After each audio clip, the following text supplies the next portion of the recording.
everybody. Patrick Connor, and welcome back to the Knuckles and Gloves podcast. Man, we're all about boxing history here, which means I am here with my dude Aris Pina, combi box operator and fight history fanatic for our purposes today. Aris, how's it going, man? It's going good, bro. Looking forward to the weekend. We got the Boxing Hall of Fame coming up. A few other things happening, but we're here to talk some history, so I'm hyped about it. Let's do this. We're always like, yeah, I mean, we're pretty nerdy about this shit. Nerdy enough that talking history, talking fight history is like, this is what we do for fun. This is how we get our jollies out. So we're sick. We acknowledge we're sick. But look, dude, the recent events, as far as some recent fights, I think probably the main fight that happened recently, Naoya Inoue versus Nonito Donaire specifically, had us thinking about what rematches are like when it comes to big fights and fights of the year and stuff like that. Yeah. And I mean, just in Do they general, live up or not, right? yeah, I mean, they often don't live up to the first fight or the big fight, whichever the case may be. And we were talking about that the other day and thought about that this would be a great topic for a history show, dude. Totally. I mean, look, man, like when you have a major fight, like a fight of the year candidate or just like big fights, whatever it may be, because of a controversial ending, there always has to be a rematch. And usually with a major fight of the year, it's really hard to surpass the greatness of a first fight. So like if a trilogy, for example, there's always like a great first fight, kind of a slump in the second one. And then the third one, they like take it back. And maybe it's not as great as the first one, but they bring it almost to that extent. You know what I mean? But yeah, there's in boxing, it's history, dude. The boxing world goes back God knows how long. And there's been a lot of memorable rematches, a lot of memorable trilogies, a lot of things, whether they've lived up or not. And that's what we're here to talk about. Yeah, it's literally, this could be like a 9-hour show, but we're not going to do that. It could, but we're not going to do that. We're condensing a little bit. We're Just not some gonna of do my that. favorites. It's going to be a 12-hour show. No, I'm just kidding. No, we're not going to do that. We're going to condense it as much as we can. But like, so let's kick it off with something good. What would you say is like a big fight or fight of the year type of thing where okay, here's one that's really crazy, right? Because it wasn't the fight of the year, but it ended up being the fight of the decade according to Ring Magazine, and that's wild to me. But I could picture Randy Gordon and Burt Sugar and probably Johnny Boss and a few other people in the Ring Magazine office flipping a coin, like flipping a quarter while drinking, wild turkey or some shit. Well, like flipping a quarter to figure out what would be the fight of the year. And that was between Bazooka Limon and Bobby Chacon, which I'm not talking about, and Aaron Pryor, Alexis Arguello. Oh, man. Yeah. See, that's what I mean to segue into the rematch. Totally understandable. I mean, to have to choose. Dude, to choose between those two, I would have to flip a quarter. Like Limon Chacon 4 is probably my favorite fight ever, like or close to it. It's if you're talking just straight action, yeah, like just pure action and not necessarily like not factoring in like greatness or any of that type of stuff, it's one of the top few fights ever, in my opinion. Mm-hmm. No question. Totally. I mean, just especially if you know the backstory, everything going from the history, the way they fought, and then that last round when Chacon finally drops him. I mean, it's the chef's kiss. It's tough to write a better story. Academy Award winner, best picture by far. But that's a whole podcast on its own. Now I'm sure we'll talk about one day. Pryor Arguello that same year, dude. We've talked about this fight before. You know what I mean? Alexis Arguello chasing greatness. Trying to become a 4-division world champion, everything going on. Aaron Pryor, the maniac rampaging the junior welterweight, who's always felt that everyone has been against him ever since the 76 Olympic trials when he lost to Howard Davis. And he's been scrapping since then. He's been looking for respect. He's been looking for that mega fight. He hasn't been able to secure it. Arguello wants to challenge him. They're in Miami, like during the height of like the cocaine era, like everything just hits at once, dude. And they produced, right? They produced one of the best fights you could have ever seen, man. Like HBO had a legendary night spider, but they just back and forth. Pryor and his windmill style, Arguello and his precision, back and forth, back and forth, back and forth.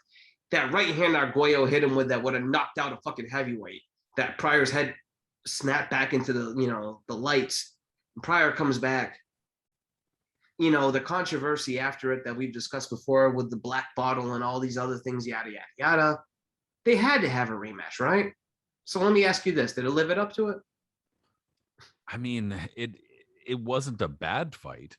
It just No, it wasn't. But like it can't live up. It took a while. Like after that fight, there was a controversy that we talked about with the black bottle. If you listen to the show, you clearly know what we're talking about. Pryor had a lot of out of the ring issues going on at this point now. Like, the internet age obviously wasn't there, so we weren't privy to everything that he was doing. But there was rumors that Pryor was definitely, a man of the night. And there was a lot of stuff going on with him. We just weren't we at this point, no one knew the extent of how bad it was, right? But Arguello too, well, we didn't really know how much of a spent bullet he was, and he kind of was. The Pryor fight was kind of his apex right there. What we talked about before on prior shows, when you reach your ceiling, he kind of reached it with Pryor. And, whether Pryor used, added enhancements in that black bottle or whatever it was is, up to debate. But Arguello had reached that ceiling. So when they had the rematch, obviously, that even with all of the out of the ring issues, Pryor just kind of dominated. Yeah, dude. Alexis Arguello had gone from featherweight and was a very good featherweight to, an even better fighter at 130 pounds, and it wasn't at lightweight quite long enough to make a mark like he did at 130, in my opinion. But then moving to 140, it was like, all right, we've talked about this in other shows and how a fighter's frame might be able to carry them up weight divisions a little bit better. And it seemed as though a guy, El Flaco Explosivo, the explosive thin man, he had that frame. He had a very wide, thin frame, like almost like a Tommy Hearns like frame, where Tommy Hearns went from, he was 135 pounds as an amateur and finished at cruiserweight. And I'm not saying he should have been at cruiserweight, but he actually looked okay at cruiserweight because how fucking big he was. But that point being that Alexis Arguello kind of had that kind of frame where it was believable he could go up to 140 pounds. And he shook Aaron Pryor with a couple shots where, again, made it believable that he could do okay at 140 pounds. And yeah, the controversy sucks. I guess it is up for debate whether or not there was something in the bottle, but it seems pretty obvious that there was. Either way, it was an epic fight. And then in order to get back to that rematch, how could you live up to that first fight? You just can't in terms of action. I mean, it's almost impossible to. And at that point, like you said, Alexis Arguello he had it beaten out of him in the first fight. He gave everything he had in that fight.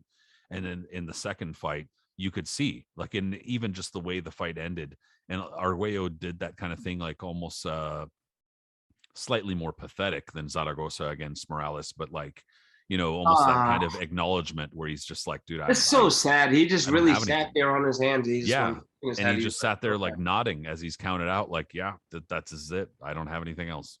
And here's the thing, man. Not only did Pryor not have any, controversy going into that, like in terms of his cornerman with Panama Lewis, who we should probably do a true crime story on that, don't you think? We should probably just do a Panama Lewis one and talk about the Costello and fucking everything else he did. Yeah, we probably should do a Panama Lewis one. Let's put that in our notes one day. Icky fellow. Yeah. Yeah. Very, very icky. But that's the type of people boxing the track sometimes. Anyways, for the rematch, Pryor enlisted Emmanuel Stewart from the Bronx champ, legendary Emmanuel Stewart, who at this point, had made his bones with Tommy Hearns and Hilmer Kenty and a few others at this point, but never, he hadn't reached the elite legendary status that he would later on in his career.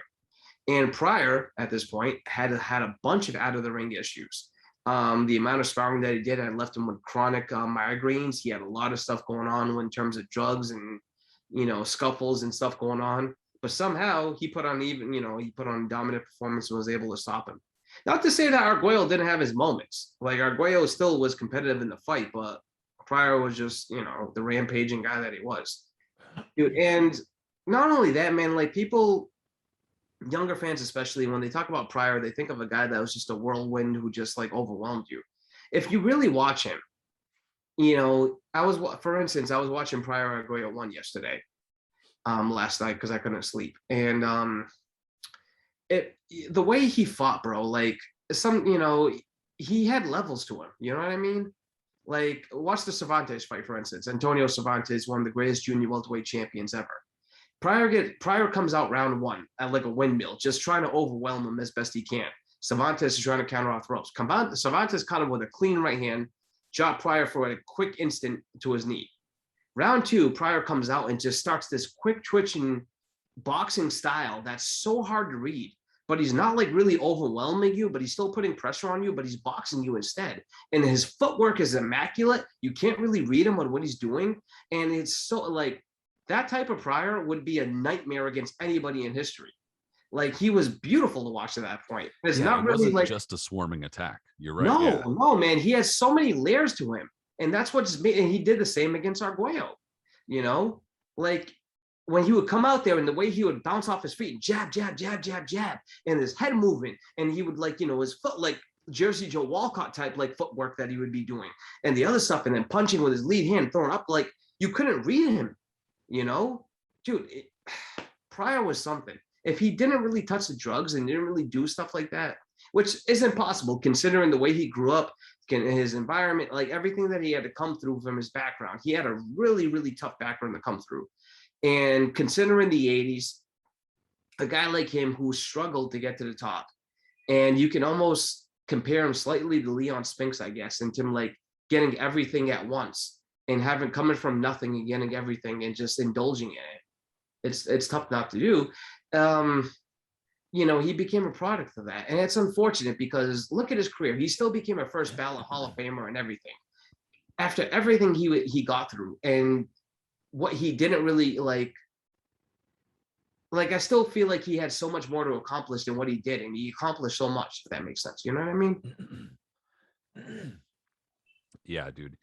He it feels like his career, he didn't have a super long career in terms of the amount of fights. Yeah. And in terms of the amount of years, although he had some layoffs here and there, obviously, but it doesn't seem, it feels like we could have gotten more out of him. Totally. Yeah. Totally.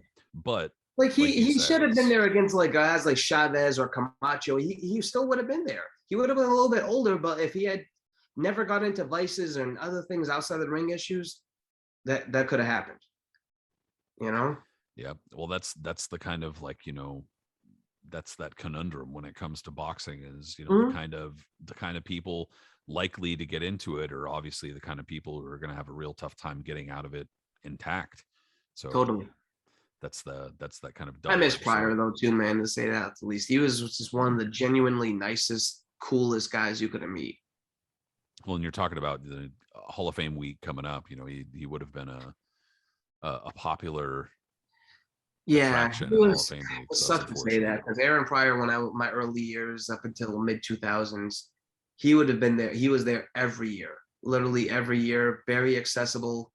A friend of mine, a fellow CompuBox counter named Ben Chan, gave me his Aaron Pryor biography and asked me to sign it for him, and I gave it to Pryor, and Pryor was like, "Hey man," when he signed it, I'll never forget this too. He looked, he said, "Hey, thank you for reading my book. I hope you learned something from it. I hope you got something out of it." And he shook my hand. It wasn't even my book, but he just like was like touched that someone read his book. That's awesome. Pryor was that dude. He got married at the Hall of Fame, bro. I was there. Lee Groves was there. A lot of people were there. Yeah. He got married during induction weekend on the stage, and everybody was there to watch it. And that was beautiful, man. I could say, imagine as a little kid reading about Aaron Pryor for the first time and like reading about his fights and all that. And then one day being somehow at his wedding. Yeah, that's pretty wild shit, dude. Yeah, you're at Aaron Pryor's wedding.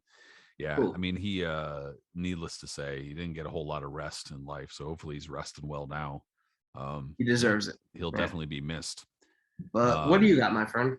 So I was actually going to go a little bit more recent, I guess, just because I had the good fortune of being at the third fight, and it was one of the few series as far as kind of like fight of the year and big fight series where they got progressively better Okay. somehow. I mean, just how, I don't know. But the first Rafael Marquez versus Estral Vasquez fight was great. It was a really fun fight. If I remember correctly, it was like in the fifth or sixth round. Marquez busted Vasquez nose, and it was just like in absolute shambles. And on top of that, You're Vasquez right. Yeah. had awful scar tissue around his eyes already. He already had a propensity for cutting, et cetera, et cetera. He was in bad shape, wound up having to get stopped in the corner, I think it was. And then, Marquez came out of that He fight. had one of those Gennaro Hernandez against Oscar De La Hoya no shatters. It was just, yeah, just Bad. brutal. And so then they come back though and wage a rematch, and it looks at first like Marquez is going to repeat, and then Israel Vasquez is like, nah, I don't think so, not today, buddy. And they go to war, and it's an absolute fucking all-out battle for a number of rounds until Rafa Marquez gets stopped. And then the third fight winds up just being an absolute fucking slugfest for the ages, bro. I Dude, mean, that fight was incredible. I almost got my ass kicked at that fight because I was there live telling people like, Oh how are you no. not standing up for this? Because these people were like, People were so hold they were, up. Let me ask you a question. Wait up.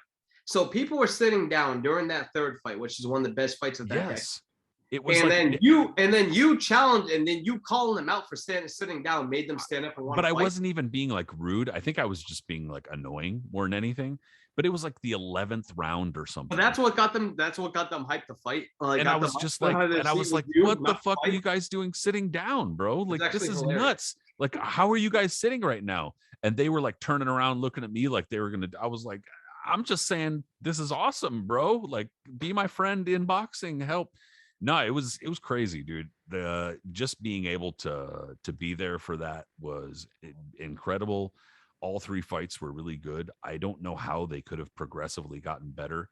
And I mean, well, I should That's say, very rare. That's one of the that's so rare in I know we're boxing. not even counting the fourth fight. That just doesn't even count, dude. Like, don't even get it out of here. We both did the hand move at the same time. Exactly. Yeah, just get it. No, but it's just an absolute incredible three fight series, and how they could have gotten better from that first fight, which was already really good. It was just, it almost makes me excited and sad at the same time because they gave everything in those fights and totally ruined themselves and just did not get compensated what they should have.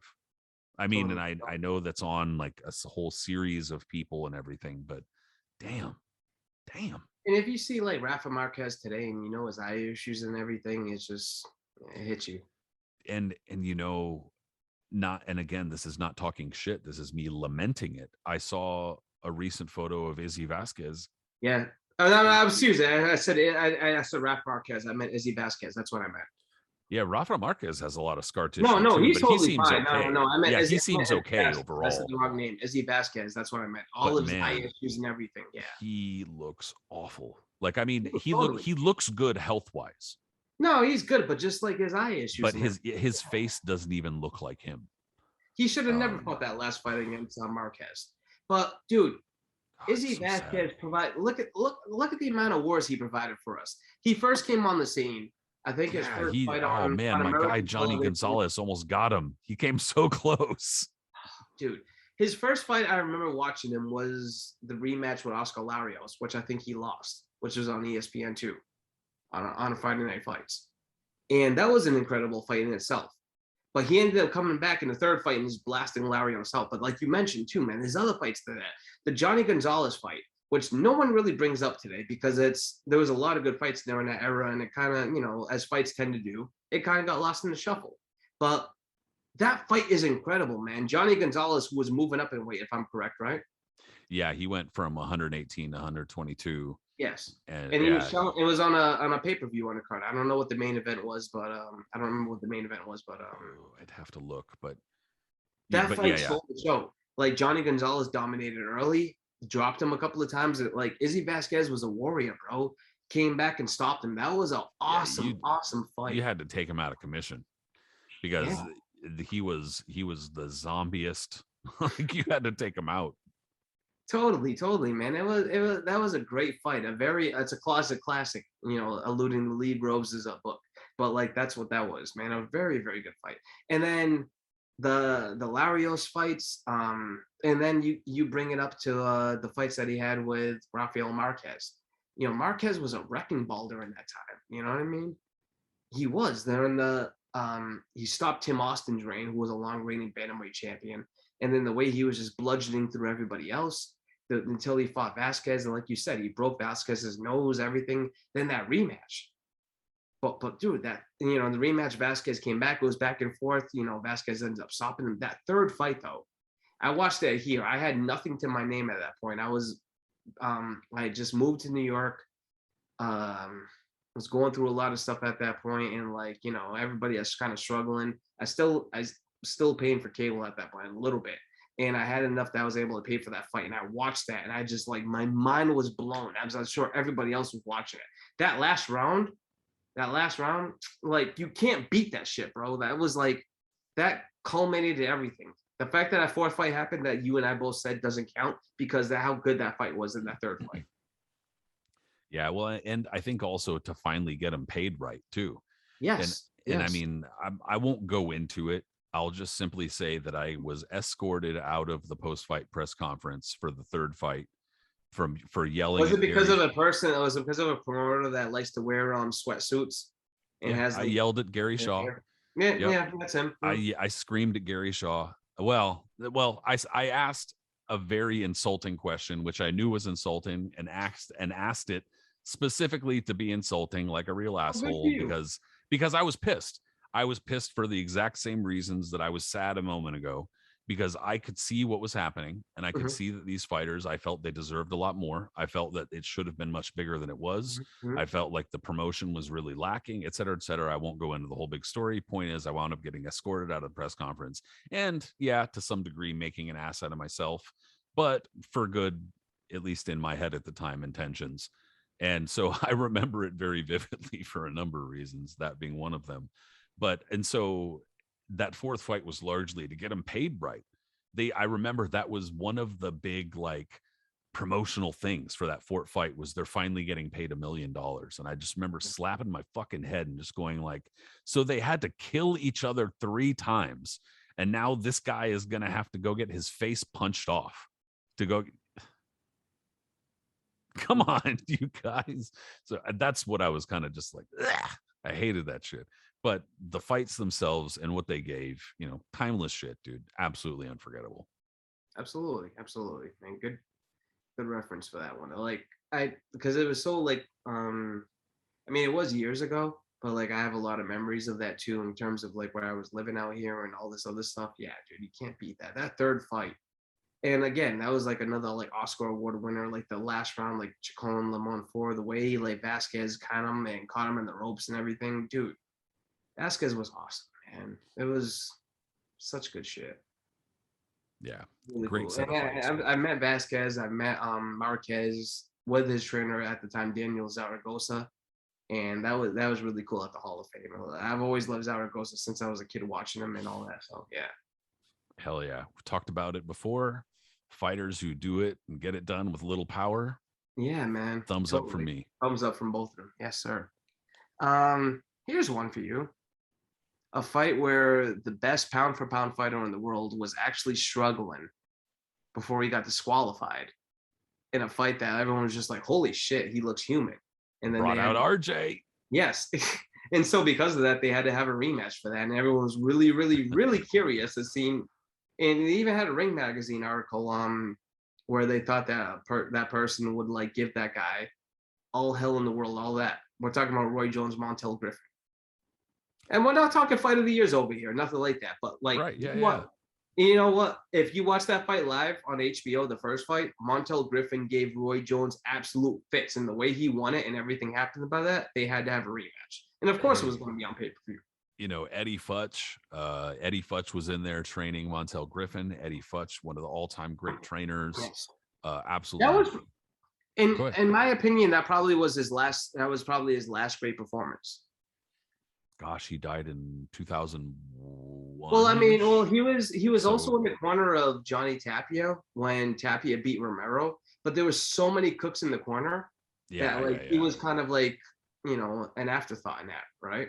But his last one where his whole knowledge, his whole worth, when you really saw what happened, was in that fight with Roy Jones. It Yeah, was. I would agree. Yeah, Yeah. because he only died a couple of years after that. Soon, yeah, a So few years after that. But like, he God, Eddie Futch, man, those old trainers, bro. I love them so much. Him, Freddie Brown, Ray Arcel, God, I'm missing so many. There's so many you can mention, like Gil Clancy, yeah, Milka Angie Dundee, Versua, all those guys. Yeah, all those guys, bro, man, Whitey Bimstein, like the old school trainers. And Eddie Futch, the person who always took care of himself and was just like an OG, that put himself there. He had a great game plan, and it was kind of similar to the one that he implied with Ken Norton against Muhammad Ali. Little tweaks here and there, but some more similar than not. And it worked like a charm against Roy Jones. And it was a pissed him close off hit, enough to disqualify him. totally.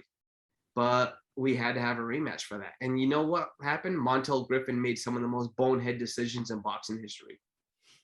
Man, that I remember actually watching that first fight, and I remember thinking uh very similar to like the Eric Harding fight.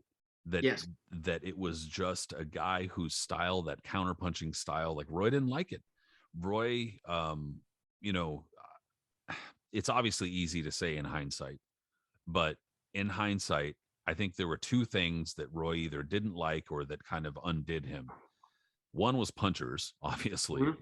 but that for the most part, he either didn't let the punchers that he fight get going.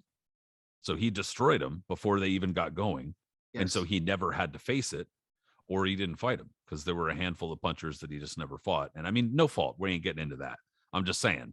But, and then the other thing was that when fighters made him lead, a counter puncher, like by, fighting another counter puncher who's making them do the leading. A lot of fighters don't like that shit. And Mm-hmm. that's something that we've actually seen from Tank Davis a handful of times, where he doesn't really seem to like being made to make the fight. And Mm-hmm. that's fairly common for a lot of counterpunchers. And so we saw Montel Griffin doing that shit where he's, changing stances or doing that really Yes. weird kind of crab walk, like footwork, like Norton used to do, doing the kind of the shell covering Yep. up Yep. and Yep. shit like that. That makes it really tough to find a hole in their defense. If you're like a real precision puncher, or use your hand speed like a Muhammad Ali or like a Roy Jones. And so Roy Jones having serious trouble, finding flush punches on Montel Griffin, and he's getting punched back, but it's like those little, like, pop, pop, pop, punches that they're not hurting him whatsoever, It, but just pissing him off. And and it so was also tough, yeah, man. The way he came at him. So Futch had a similar, like I said, it was a similar style that he implied with Norton Ali, but with some tweaks. And if I remember correctly, Futch said that like he had, um, even though Griffin was short, like you just alluded, mhm. like you just mentioned, he still had him jabbing out of a semi-crouch, like you had Jones. No one really jabbed Roy Jones, so he backed him up, backed him up, backed him up. Jones gets to the ropes. Unlike Ali, who used to lean back and try to like do things like that, Jones would stand straight up. You've seen that. We've all seen this. Jones stands straight up at the ropes. And so Futch told him, when he does that, like he kind of said with Norton, jab at his body at that point. Start working on his body. Jones drops his hands there. Then that's when you come up and you start working on him. And that's how you get him on the ropes, because he's still going to be straight up. He's going to try to do that type of stuff and try to counter offer it. But he's not really using like leaning back or using head movement. And that's what, and it worked like a charm. He jabbed with Jones, who many people didn't try to jab with Jones. And it was a brilliant strategy. And And Roy is so dependent on like that rhythm. You know what I yes, mean? Like you get totally. him out of that rhythm, and he just doesn't seem to do as well. And he was out of that rhythm, man. Futch had it like down. And like, not to say that it was like Jones was getting routed or nothing. Like, it was still a close fight. Like Jones was Superman. Like, his reflexes and everything he did was still make anything whatever. But like, Griffin was giving him more problems than any of us had ever seen at that point. James Toney didn't give him these problems. Any of the other, Bernard Hopkins in their first fight didn't give him these problems. Anyone else that he had fight in between this up until light heavyweight, no one had given these problems. An old Mike McCallum, no one had. We had never seen Roy Jones under duress at this point. And Montel Griffin was making him like, think, was making him struggle a little bit. And here's the thing, man, like it was getting a little bit closer. It looked like that Roy was finally figuring him out, but he was still struggling. It was like, a relatively close fight that Roy looked like he was pulling ahead, but he was annoyed with it. And when he finally dropped Griffin, that's when, he cut him with that right hand. And people think that Griffin might have been might have been like acting a little bit. Nah, if you watch closely, Roy threw like a full-on effect, just a few inches, and hit him straight on. Did Griffin might have made a face? Yeah, that face looked a little bit exaggerated, but like he got straight up walloped. Yeah, and on top of that, it was two. Like he went Yeah. pop. Like in the first one was like the first one was almost like a little jab, but then he just went bink. I mean, I think that Montel Griffin probably played it up. No, he did a little bit, yeah. But that it hit him, and that well, whatever. It doesn't really matter that much. But that's what it led to the rematch. Everyone was just like, man, like I said, Steve Farhood, the great Steve Farhood, wrote an article, and I agreed with it back then, and I think everyone else did, that like Montel would probably give Roy every time they, issues every time they fought. A lot of people thought that. They just thought that it was like, Montel might have his number. But they make the rematch. It's going to be held in Foxwoods, I think, in Unksville, or Mohegan Sun, one of those casinos out there in Connecticut. And people are really excited. Like this is a big rematch. So what happened, my friend? RJ came out. That's one of the most hilarious things, dude, is that Roy was like leading up to, in the whole promotion, like leading up to the rematch. Roy was just like, I don't even care. Like, I don't even want to talk about it. Like, I don't have anything to say. I'm just going to say that, fuck him. I'm going to fuck him up, stuff like that. And that he kept saying that, like, he's just going to see, he's going to have to see. He's going to bring out RJ. And that, before you saw Roy Jones, now I'm going to have to bring out RJ. And people are like, who is this guy? This guy's a fucking, because he also used to talk in the third person, like, like any eccentric athlete apparently has to do, like, y'all ain't even seen Roy Jones, stuff like that.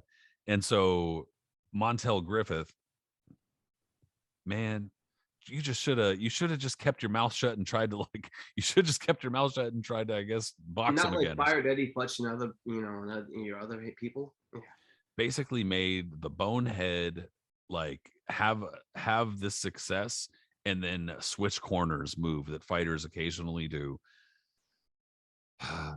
Man, I don't know if that would have made any difference.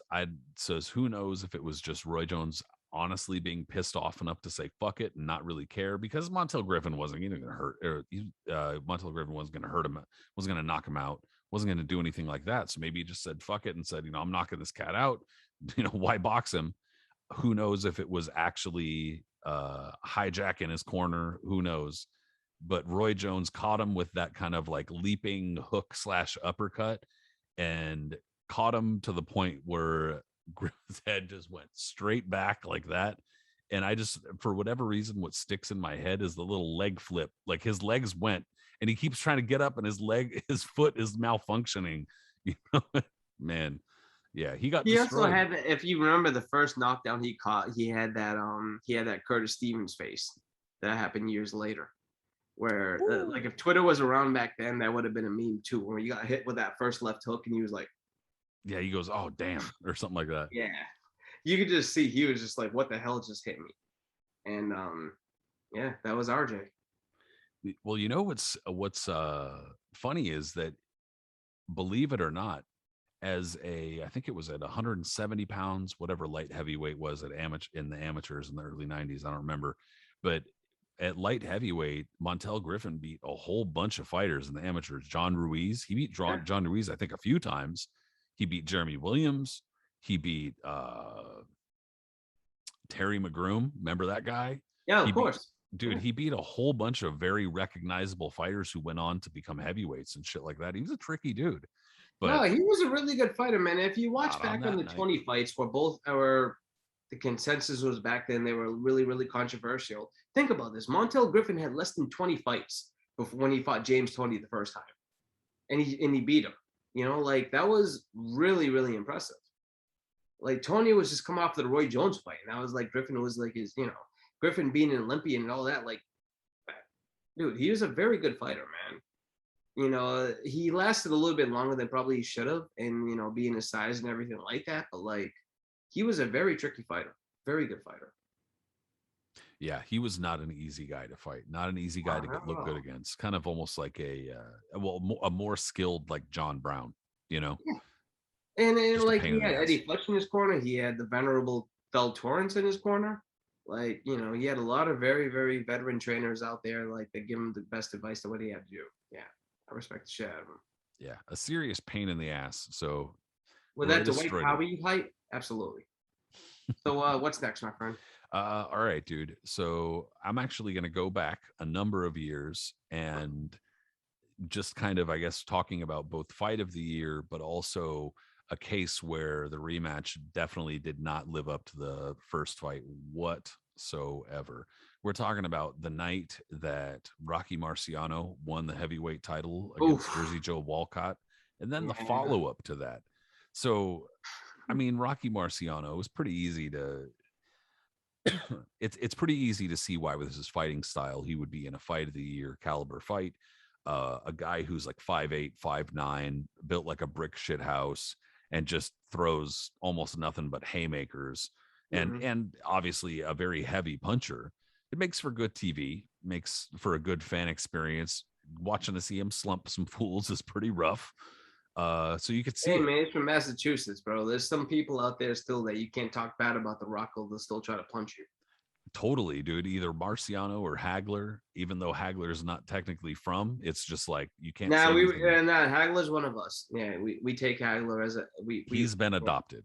yeah, yes, he's been adopted years ago, way before I was born. Yeah. Just how Jose Napoles was adopted by Mexico, Mm-hmm. Marvin Yeah, Hagler's Hagler one was of us. adopted. Yeah, he's a New Yeah, Englander. Totally. Hagler was adopted by Mass for sure. But you could see why Rocky Marciano would be exciting, why he's an easy fighter to watch and all that type of stuff. But he was obviously vulnerable too, and we saw that. Well, they saw that against Jersey Joe Walcott for the first chunk of that fight, and they'd already seen it before too, with Rocky Marciano struggling against a number of fighters. Mm-hmm. Who was it? Tiger Ted Lowry, who he went the um, distance with twice in the yeah, first yeah, fight, probably should and have and lost. so many people Yeah. were suspected that he would be vulnerable against He was fighters crude. who Marciano was a very, very, very crude fighter. Who the venerable Charlie Goldman, who was a longtime fighter himself and a great trainer, around the same era as Ray Arcel and Freddie Brown and Whitey Bemstein and all those other trainers from that era, like trained Marty Servo. Yeah, he had a yeah, whole bunch Marty of Sherrill, yeah, all those guys Lou back Ambers. Yeah, there. Yeah, so like he had a lot, he the way he transformed Marciano into being an absolute just brute, into like giving him some sort of footwork and like incorporating a style into him, but not like complete transitioning him into into like an out and out anything, like keeping elements of what he was as a crude brawler, but just like adding layers to him was brilliant, absolutely brilliant. And Marciano just, to himself being extremely tough, durable, hard punch, everything, just winning combination. offensively, he is probably underrated Yeah. just because, in my opinion, and I know that that's going to get pushback from people if they're trying to talk about skill in boxing and stuff like that. But like a Maidana type of guy, some people see that and they're go like, there's no skill in that. I see that and I see a lot of skill actually. No, I Marciano was very skilled. Yeah, Absolutely. inside he knew exactly what he was doing. Defensively, he clearly was not that skilled. He was not very interested in picking up a lot of new things or whatever like that. It didn't seem like it anyway, and that But he he was was crafty in his own way. Like he that. got Yeah, hit a that's a lot, good but way to put it. Yeah, he his was not style worked for unskilled. himself. It was Yeah, just not in the classical sense. totally, totally. And Not a good so player. he looked vulnerable. He looked Yeah. as though somebody could do X, Y, or Z with him. And Jersey Joe Walcott was the exact kind of fighter that you would think could, because that was what he was all about. He was very skilled, and when he wanted, he could pull out a nasty punch, just like in that Yes. absolutely picture perfect hooker cut knockout that he knocked out Ezra Charles with, which was just beautiful, just beautiful. Yeah. Did that walk away and then the boop. that was Jersey Joe Walcott. And he showed it against Rocky Marciano in the first maybe 7 or 8 rounds of that fight, where he was walking He dropped him Marciano and around the whooped ring. him, man. Dude, like Walcott's a beautiful thing to watch. Like I love when people make like compilate like videos of various clips of him, and they put like some cool ass like jazz music or something to it because he matches so well with it. The way he would like shift his body, do the little shimmy, other stuff Yeah, like like that. he didn't Yeah, he didn't you do like the regular footwork sometimes, but he'd just do this little like walk thing. And it was like, what the fuck exactly, are you doing? exactly. You know, and sorry, I'm just trying to bring up an article over here, which I'm gonna allude to in a second. But like the way he would Such a fucking boxing nerd that it's like you could just bring up a random fighter and you just grab a magazine from the table and go, yeah, I was just reading about him right here, actually. Flip, flip, literally, I flip, have a flip. book literally right next to me to bring this up. It's insane. Yeah. How bad is that? Yeah, this was not planned. This was not planned at all. No. It literally wasn't. You brought this up, and I had this book right next to me, and I'm trying to bring it up now. um. Okay, yeah. So when you brought up the rematch, like Marciano Walcott, it ended in 13 rounds. Well, like Walcott, even though he was past it, like he was older and everything, like he put on a clinic in that fight. You know, he dropped Marciano early. He beat the shit out of Marciano most of the fight, but Marciano being an unhuman and being able to like, you know, take monster like massive punches the way he was you know, he just was able to take that shit, right? So like and then you know that last round knockout, like that's one of the most famous punches in boxing history, where you see you see Walcott's face looking like a fighter from the 1800s, how they like illustrated it, with the mouth gape open and the tongue hanging out like Yeah. that, and you see Marciano hitting him, like it's yeah, Yeah, he looks like the fucking Scream Mask, bro. It's dude, just so totally, it's totally, awful. And it's just an absolutely brutal knockout because it's like the perfect confluence of Rocky Marciano's fist yeah, and Jersey Joe Walcott moving into it because he thought he could counter him right at that time exactly, and just caught exactly. the wrong end of it, man. Oh, it's one of the most brutal knockouts in history. So since we brought this up, and this is hilarious, I can show you this right here and then bring up a story. Freddie Pacheco's book from years ago, the 12 greatest rounds of boxing, the untold stories. You know, whether you think Freddie Pacheco was a great commentator or not, as a kid, I really enjoyed him. As an adult, I've realized that yeah, Kind of annoying, uh, yeah. yeah, but can't deny that he had tons and tons of stories and is a legend in the sport of Totally. boxing. Absolutely, you can't take that away from him. So one of the 12 greatest rounds of boxing in his untold stories is about the rematch between Jersey Joe Walcott and Rocky Marciano. And since I literally had this right next to me as you brought this up, and I didn't even know you did, I thought I should share this because it's awesome.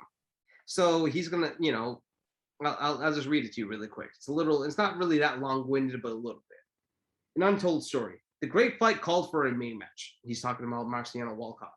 Every boxing fan clamored for it, but none more desperately than I did. I had a huge personal stake in a Rocky Marciano Jersey Joe Walcott rematch. I had enlisted in the Air Force after spending 8 years in college and earning a couple of degrees, including one in the profession of pharmacy. This, I thought, should entitle me to a commission. Instead, the Air Force handed me 2 stripes, denoting the rank of airman, second class.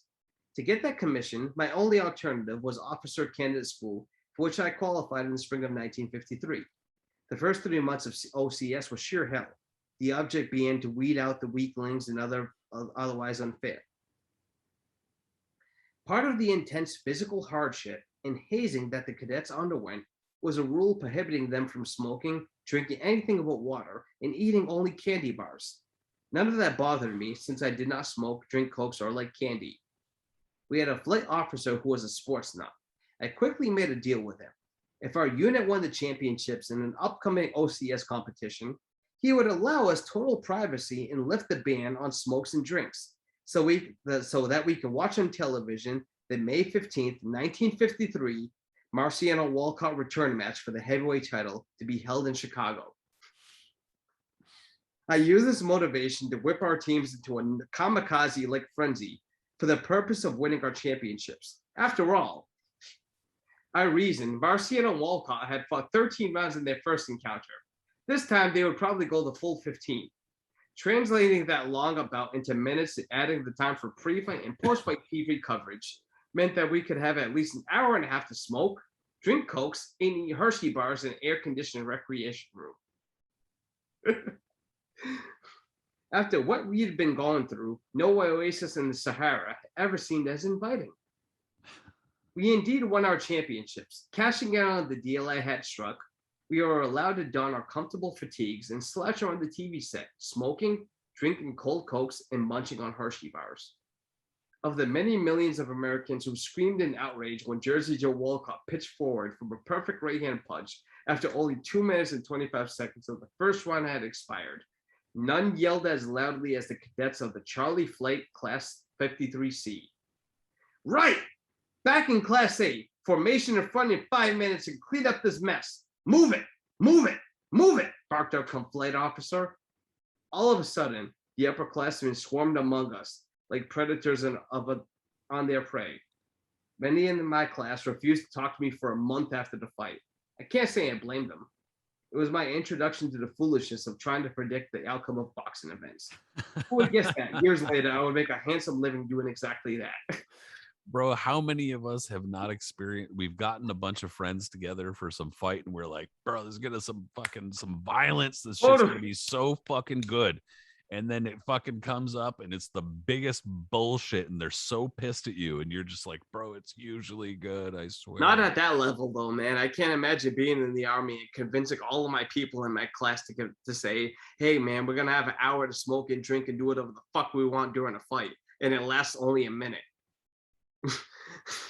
Yeah, that would suck. You know what? I'm shocked Freddie Pacheco was able to fucking commentate Showtime and NBC and every other network shows back in later on, become Ali's physician.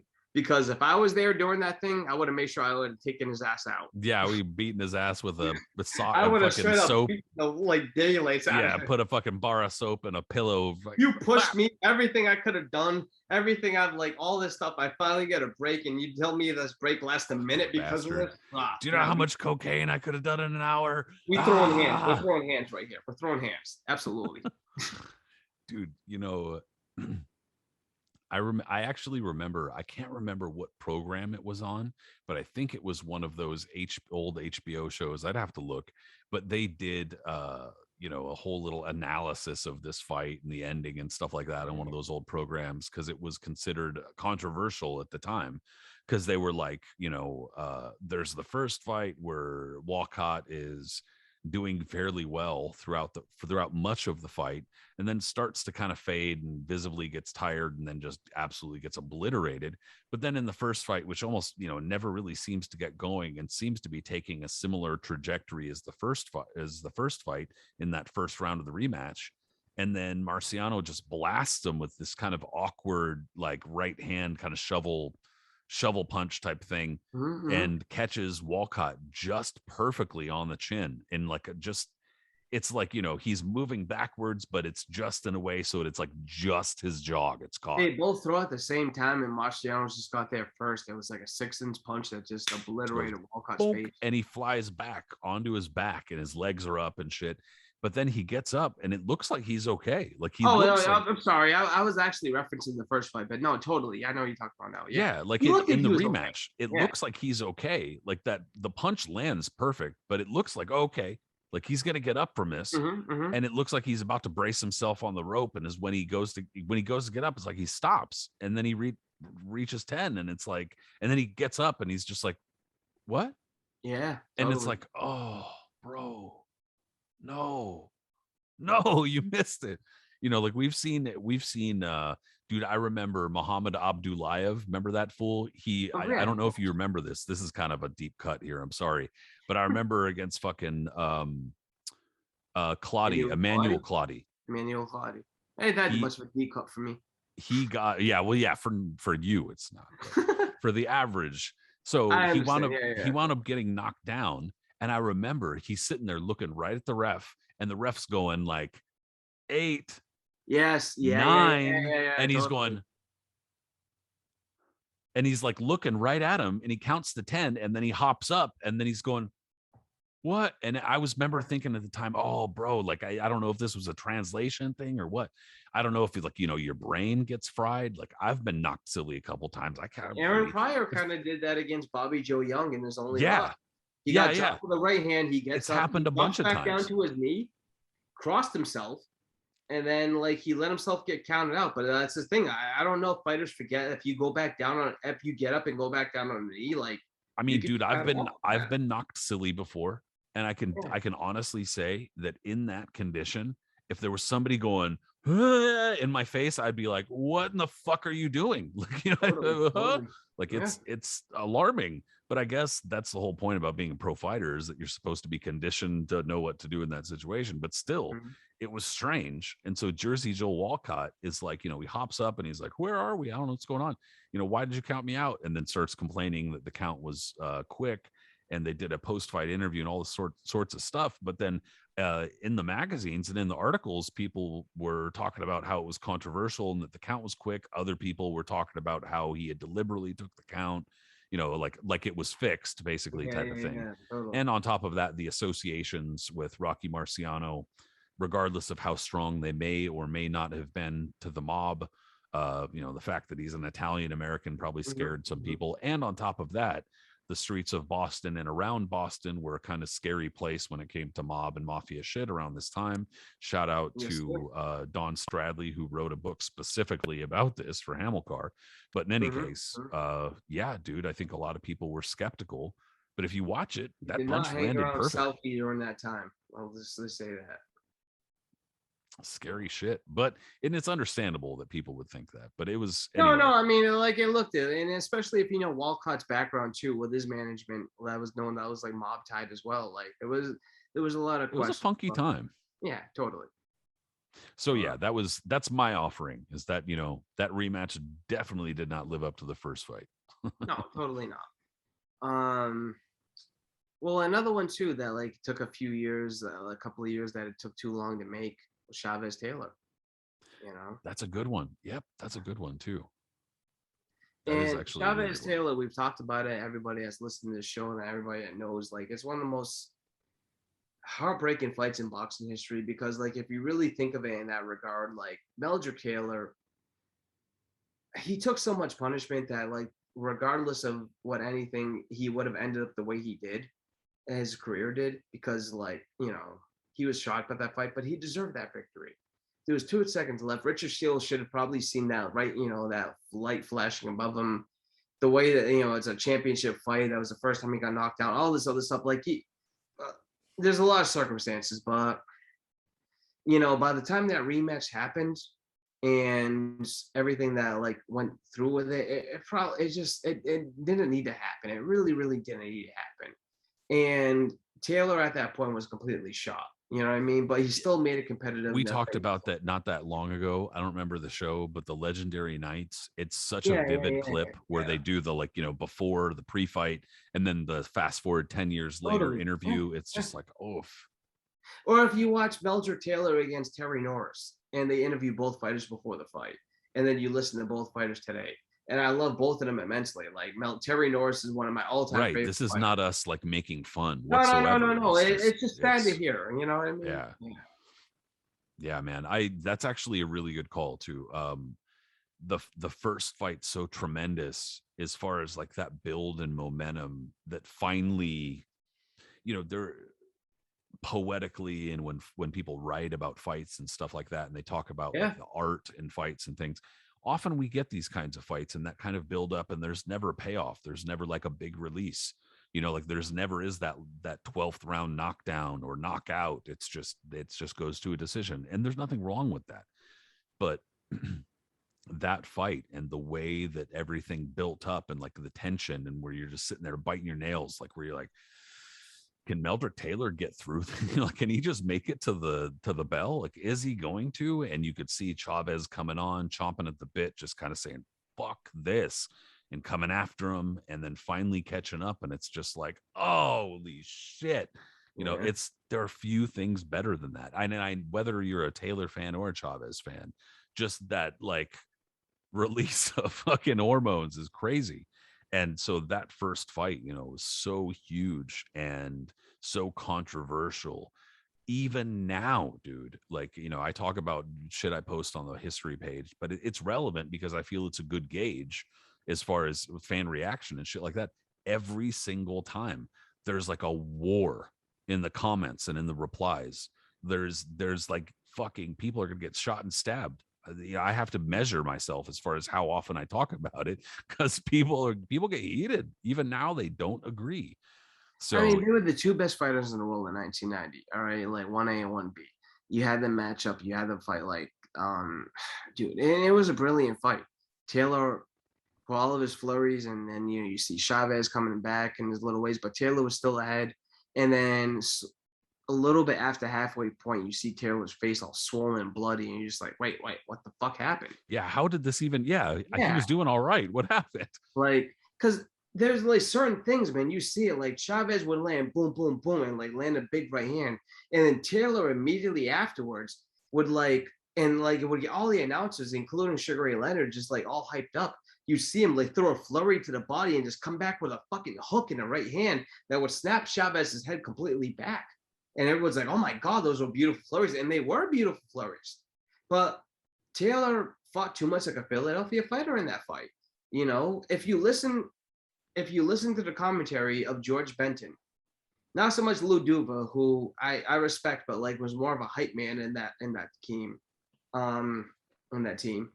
You listen to George Benton, Yeah, you and could he always keeps count on on. Lou Duva to throw down in a fight if the referee was fucking up or Oh, something. totally. And like, Beyond, Lou would like always like get you really, really excited and hyped up and all that. But George Benton was the one that gave you the instructions. And George Benton told Taylor over and over, he's pushing you too fast. He's pushing you too fast. You need to settle down, relax, settle down. He's pushing you too hard. Because it was the pressure that Chavez was putting on him was making Taylor just throw these fucking 10, 12, 15 punch flurries. And he was faster than Chavez. He was quicker to the trigger than Chavez. And like, he was landing, and you saw this fight. He's clearly winning, but like Chavez is pushing him, and Benting, being a former fighter and knowing what's going on, he's telling him, "Hey man, he's pushing this pressure too hard on you. You need like settle down. Stop trying to like, you know what I mean, like compensate for this. Like you need to settle down and box." And he couldn't. And you saw like slowly and slowly and slowly Taylor started just breaking down before the inevitable end. yeah, dude. It's just it's like you said, the way that Taylor goes from just looking pretty good and looking okay to all of a sudden just not looking okay is pretty amazing. And the way that unfolds is it's a fight with a lot of replay value, absolutely no question. And because of that controversial ending, like we were talking about, I think that that's one of the big reasons. Like I mean, there's so many explanations and excuses and stuff like that when people talk about that fight, and they're talking about why that fight ended the way that it did, and whether or not that fight was okay ending the way that it did, and stuff like that. And like I said, people are still split now. They can't come to any consensus. I think that if I had to kind of take a vote or something like that, people more often than not would probably say that Taylor kind of got screwed in that fight, or at the very least they felt bad for him. As far as the rest, I mean, it's really split down the middle. So of course they had to do a rematch. You can't you can't have that an ending like that in a fight, and in a fight that magnitude, and It on just took fighters a on that while. level. It just took a while for it to happen, man. And by that Yeah, time, and just Taylor too was already long. cooked. Like he fought Aaron Davis immediately afterwards. He won the welterweight championship, but like you could see like the signs of like regression on him already. And by the time he was knocked up out of Cristano España, that was it. And Yeah. I was a novice fan when I watched it live when he fought Chavez in the rematch, but he still put up a very competitive fight. You know what I mean? I You could think see flashes of, you could. of the You first could. fight. Yeah. And the fight was still like 2 or 3 points, altogether, like with it. But like he just, it just never, yeah. Nah, he couldn't get that momentum going like he had in the first fight, and so that was pretty It tough was for him just like, to. man, it was like, Chavez just righting a wrong and putting a name on his ledger. And it's too And sad because you Taylor, can't take a beating like that in a vacuum, and like it adds up. if Taylor, if everything really happened right in the first fight, Taylor would have won that decision. First of all, he got up. He got up. And if you look ever so closely, I mean, it's really hard to decipher, but if you look ever so closely when Steele talks to him, you see it ever so slightly. You see him nod his head saying yes. It is, you got to pay attention, but you do see it. Like, yes, he's paying attention. And this was, the cornerman's fault on their part for doing this, for getting his attention. Like, he's watching them. But when Steele says, you okay, you okay, ever so slightly, you see Taylor go, slightly nod his head. And Yeah. it's a championship fight. It's a unification fight. You should just let it go on. And if he turned around and saw Chavez literally right behind him, he would have done something like in the fucking Lambrado Andrade fight against Lucian Bute. Yeah, Get back, get back, get back. Marlon, be right. Get back. Because Chavez was breaking the or rules. at least he should have. Yeah. Because Chavez was literally right behind Steele at that point, ready to pounce. Like kind of Dempsey against Tunney almost. Like Yeah. there's Yeah, nuance. dude. Yeah. I mean, the debate could literally rage on forever. It's gonna Like be. it's We're coming up close. It's 32 years next year. We'll make 33 years. Like, yeah. So yeah, the debate rages on. It's never settled. Mhm. That's for sure.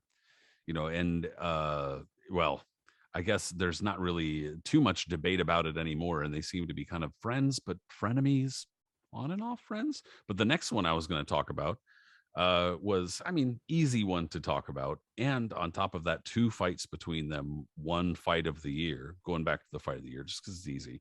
Um, and there aren't that many cases of that happening. There's only a handful because for this specific reason that we're talking about on the show, usually the rematch does not live up to the hype of the first fight or doesn't quite live up to the first fight. And that is Eric Morales and Marco Antonio Good one. I Barrera. was going to bring that up too. Awesome. Okay. Well, Yep. sorry I stole it from No. You didn't steal anything. That's actually. I'm glad we just bring it up in general. Yeah. For a long ass time, I've looked for the specific instances that started this. Like, it might just be that I've looked in the wrong place, but I know for years people have said more or less what started their feud and what the comments were. Supposedly, Marco Antonio Barrera made the comments to some paper or magazine or something that Eric Morales was just an ignorant Indian, which is obviously now and then Derogatory. very derogatory and classist and awful.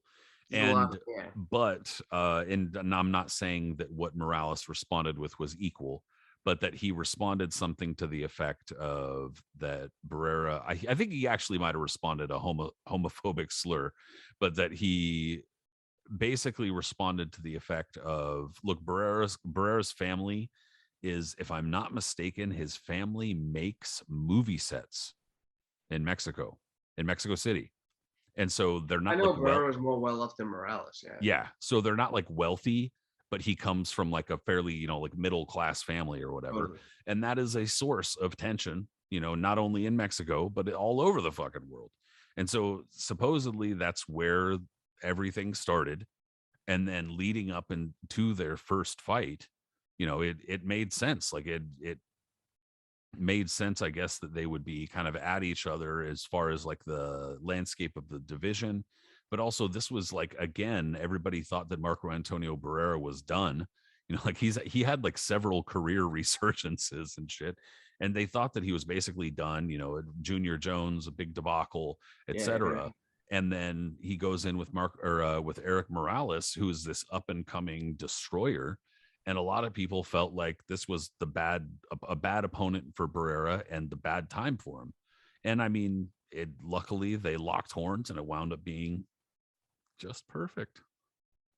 Dude, that first fight was incredible, man. Like, a lot of people, like you just alluded to, like a lot of people thought after the Junior Jones fights everything that like Barrera was kind of, that might have been it.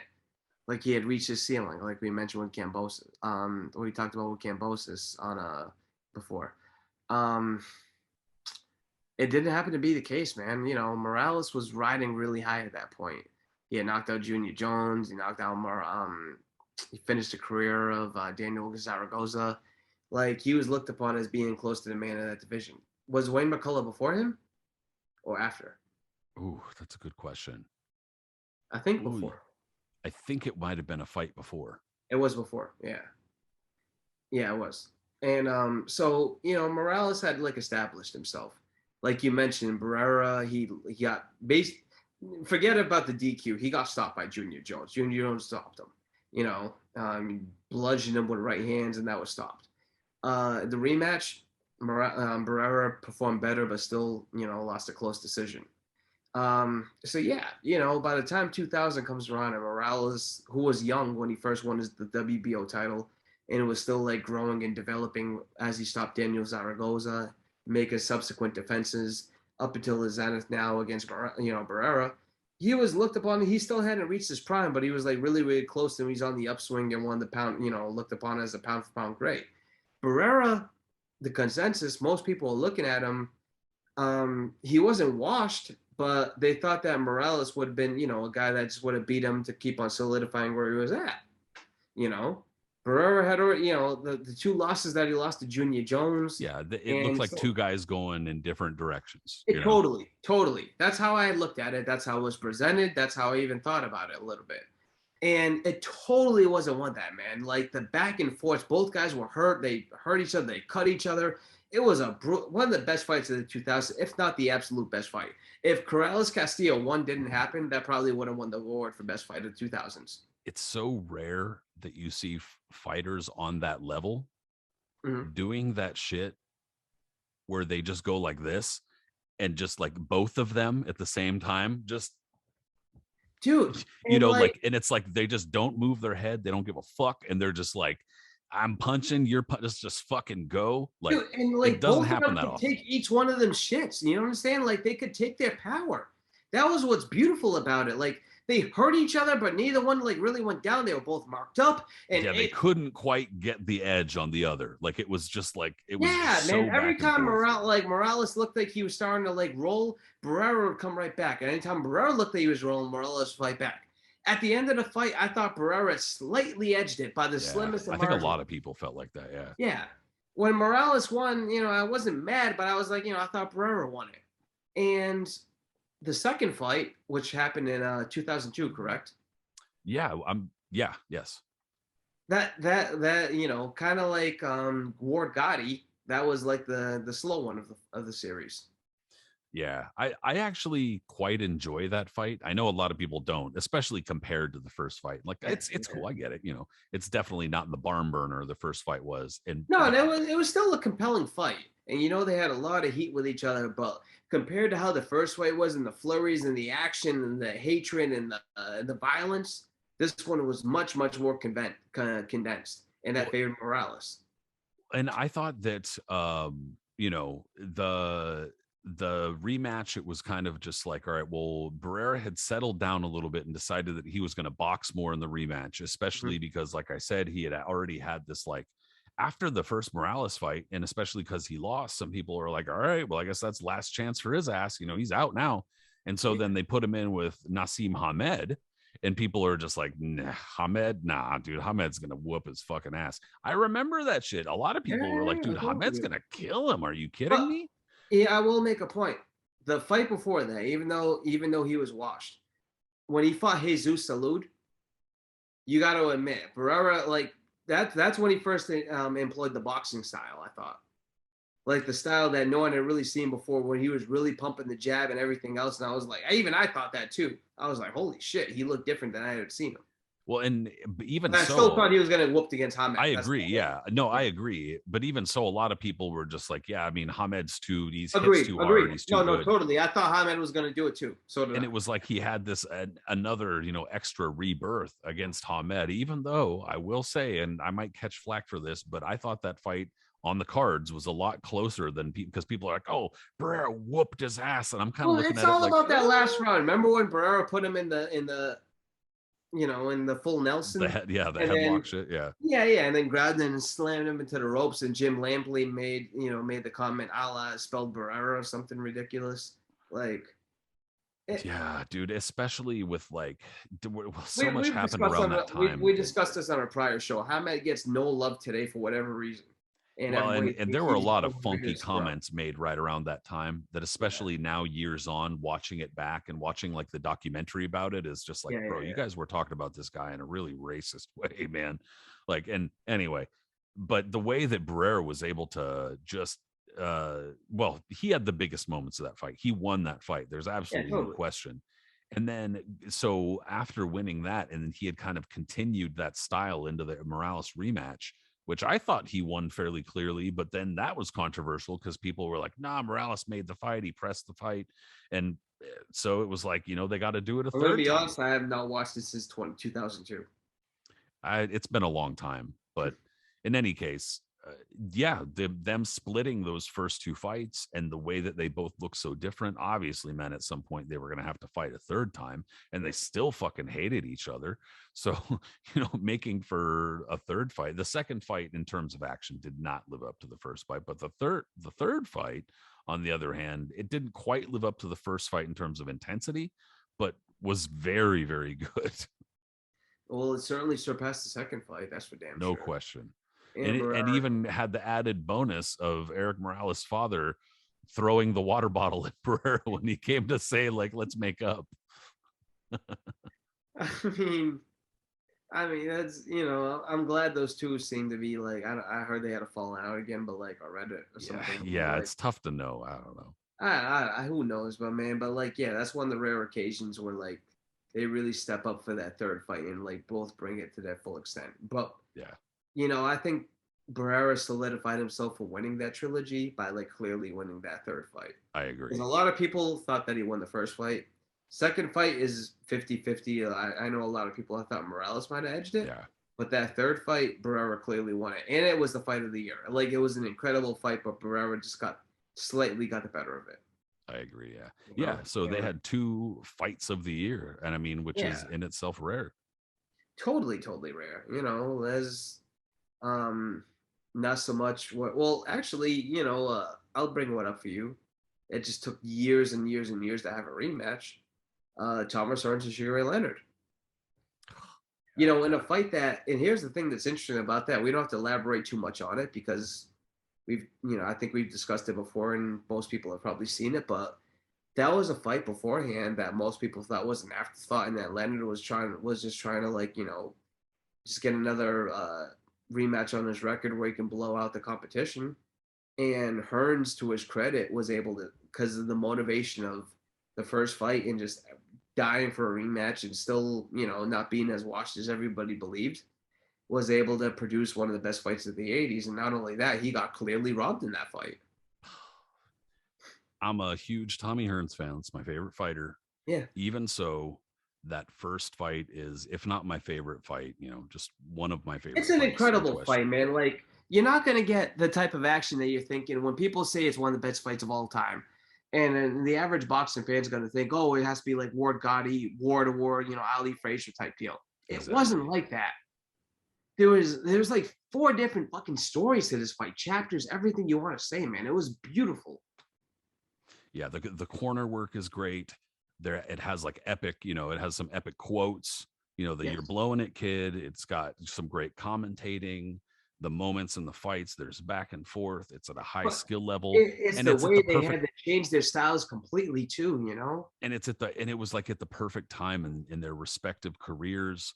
Ray Leonard had already redeemed himself against Roberto Duran. Tommy Hearns was coming up and seemed just like an Mm-hmm. absolute wrecking machine, and these styles got together and mixed just perfectly, absolutely perfectly. And the way that like you said, having to switch styles and kind of adjust throughout the fight Ray Leonard comes in and is definitely the boxer puncher type of guy, but winds up coming in as a little bit more of a puncher. But then Tommy Hearns starts trying to go after him a little bit, and Ray Leonard's like, fuck that, disengages. But then Tommy Hearns is like building up a couple points, and Ray realizes he's got to go after him. And then they kind of switch a couple times even from there. And it's just like, on that level, it's tough to beat, dude. It's really tough to beat that It's fight. an incredible fight, man. I mean, the fight happened in '81. We're talking 41 years ago now, close enough.